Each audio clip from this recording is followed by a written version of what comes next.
Bu Lulu dawuh-dawuh motivasi kita semua. Nggih, kita dengarkan sejenak cerita ora kampanye.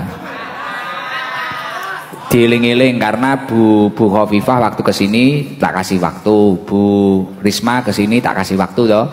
Sekarang Bu Lulu kesini ya kita hormati beliau, kita kasih waktu ya. Nyun sewu Bu Lulu, waktu dan tempat kami persilahkan. Terima kasih ya Gus. Jadi deg-degan saya. Bismillahirrahmanirrahim. Assalamualaikum warahmatullahi wabarakatuh. Bismillahirrahmanirrahim. Alhamdulillahirabbil alamin. Wassalatu wassalamu ala sayyidil mursalin wa ala alihi wa sahbihi ajmain, amma ba'du. Yang saya hormati dan tentu kita cintai Gus Ikdam dan juga seluruh keluarga Gus Ikdam, khususipun untuk Ibu Nyai. Senang banget saya tadi ketika yang pertama disebut oleh Gus Ikdam itu adalah ibundanya. Tidak ada yang lebih penting dalam kehidupan kita sehari-hari selain ibu, insya Allah ya. Dan tentu juga untuk Nyonya Gus Idam yang saya hormati juga, dan bapak-bapak semuanya yang hadir. Ini jamaah Gus Idam yang luar biasa, baik yang ada di ruangan ini ataupun yang tadi kebetulan saya keliling diajak Gus Idam dan menyapa, masya Allah luar biasa. Saya berpikir andaikan ibu saya masih sugeng Gus, betapa senangnya bisa berkunjung ke sini.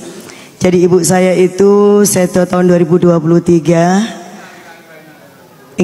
Jadi persis pada saat kami mendaftarkan diri di KPU di Jakarta, partai politik, dan Ibu Kapundut, dan persis saya ada di dalam ruangan KPU dan tidak bisa keluar karena saking berjubelnya orang, dan itu situasinya sangat tidak mudah. Tetapi saya ingat ketika Ibu sempat bilang suatu saat kepingin bisa ikut hadir di pengajian penjenengan.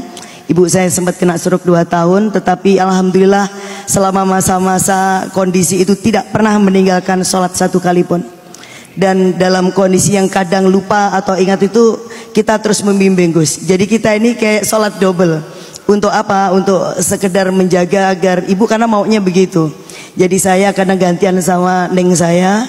Jadi mulai dari niat, mulai kemudian bacaan Fatihah lengkap, sholat yang 4 rakaat itu terus kita bacaan sama-sama, dan itu yang ibu lakukan, dan sampai akhir itu masih zikir ketika Allah mengambil beliaunya. Makanya mudah-mudahan mohon doanya juga nggih Bapak Ibu ya untuk almarhumah ibu saya. Kenapa di dalam beberapa kali saya pertemuan Gus ya, saya selalu bilang bahwa tujuannya Mbak Lulu itu antara lain untuk memastikan anak-anak yatim itu semuanya bisa punya mimpi, semuanya bisa tuntas sekolah. Saya tidak kampanye, tidak, karena hanya belajar dan apa ya, mengingat kisah hidup saya. Kemudian saya juga berkali-kali bilang, termasuk sampai tadi malam, yang menjadi tugas negara, kemudian juga pemerintah, karena ini adalah tugas konstitusional dan juga tugas keagamaan, adalah kita merawat para janda. Dan janda itu tidak semuanya yang janda lansia Pak, termasuk yang janda nom-nom itu harus kita urus Gus. Lah loh gitu. Pon mas mengoten Gus. Loh nggih Pak. Soalnya napa kula niku kemutan ibu kula niku yang umure 29 tahun. Ketika anaknya itu 4 yatim, betapa susahnya. Ya, betapa susahnya ketika janda dengan punya anak yatim 4, dan ketika itu orang tidak tahu apa yang harus kemudian dilakukan. Paling banter biasanya orang kan cuma menawarkan gimana kalau dikawin lah ngoten Gus. Tetapi bukan itu. Jadi bukan cuma itu. Jadi ibu kula nggih sami Gus, jadi struggling gimana kemudian anak-anaknya bisa tumbuh, bisa hidup dengan baik. Dan ibu saya bilang apapun kondisinya, pokoknya anak itu harus tuntas sekolah dan mondok pesantren. Jadi ibu saya itu tidak mau juga anaknya itu mondok tok, tapi juga mondok ya kemudian juga harus sekolah. Karena ibu saya bilang, bapakmu ini cuma ninggalin kitab kuning, gak ninggalin donyo. Tetapi kalau kemudian dengan ilmu, insya Allah kemudian dunia itu yang akan datang gitu ya. Saya tadi ikut derek penyanyian ngaji ini, ku lereskan Gus ya. Jadi dan yang saya syukuri ketika ibu saya, bapak ibu sekalian tidak putus asa untuk bisa terus menemani putra putrinya yang 4 yatim kecil-kecil. Saya masih usia 4 tahun waktu itu, dan alhamdulillah saya pun juga bisa tuntas sekolah hingga luar negeri Gus ya, berkat doa ibu saya. Dan kami berempat juga begitu tuntas pondok pesantrennya dan juga bisa menyelesaikan sekolah dengan sangat baik. Nah, inilah yang kira-kira harus menjadi tekad kita semua Bapak. Jadi jangan pernah kita putus harapan anak-anak kita ya. Dan anak-anak juga yang mungkin ada di luar sana yang sekarang tidak di ruangan ini, jangan pernah bermimpi, jangan pernah berhenti untuk bermimpi. Karena apa Gusti Allah niku insya Allah menyediakan takdir terbaik seiring dengan mimpi kita, seiring dengan cita-cita kita. Guru saya yang sesungguhnya adalah ibu saya. Kalau saya ditanya siapa idola saya, ngapunten Gus nggih, jenengan tidak nomor 1 ya. Ibu saya dulu yang nomor 1, baru kemudian jenengan nomor 1 yang kemudian. Karena tidak ada yang nomor 2 ya Gus ya. Jadi ibu itu selalu nomor 1. Gimana Mas Beki? Loh enggak toh Pak, kalau ibu itu pasti nomor 1. Kemudian kiai kita juga ya pasti nomor 1. Saya selalu bilang anak-anak kita pasti juga nomor 1. Umat kita insya Allah gitu. Jadi itu hanya soal bagaimana kita menempatkan, memang yang seharusnya itu kita tempatkan sebagai yang utama.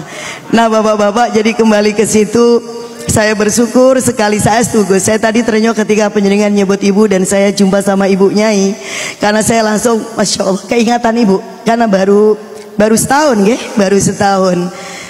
Dan iya, gak kampanye deh, ojo kampanye. Nah, ketika ibu saya itu bilang gini Gus, ketika saya jadi DPR itu di kantor saya setelah pelantikan, ibu saya itu bilang gini, Dok, ibu itu ridho kamu itu jadi DPR selama kamu tidak korupsi. Coba, Dok, ibu itu ridho kamu itu di jalur politik selama kamu itu benar-benar mengabdi untuk umat, untuk Nahdlatul Ulama dan untuk kemanusiaan. Itu adalah kata-kata ibu saya dari dulu Bapak. Selalu yang tidak pernah ketinggalan adalah untuk kesaenan, untuk Nahdlatul Ulama, dan untuk kemudian kemanusiaan. Sampun ngaten mawon nggih Gus nggih. Matur suwun sareng-sareng. Boleh nggak sholawat asil sepindah Gus? Boleh, monggo. Nah, sareng-sareng ya Bapak nggih. Monggo sareng-sareng. Allahumma sholli ala sayyidina Muhammad wa ashghili dhalimin bidhalimin. Allahumma sholli ala sayyidina Muhammad wa ashghili dhalimin bidhalimin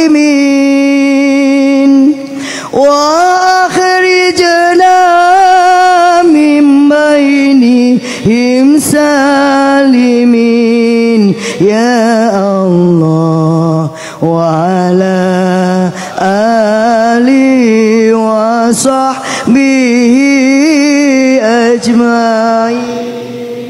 Matur suwun nggih Gus Ikdam nggih atas semua kebaikan panjenengan waktunya. Sami-sami. Kita doakan Gus Idam sehat terus nggih Bapak Ibu. Amin. Kita doakan Gus Idam terus menjadi pembimbing kita.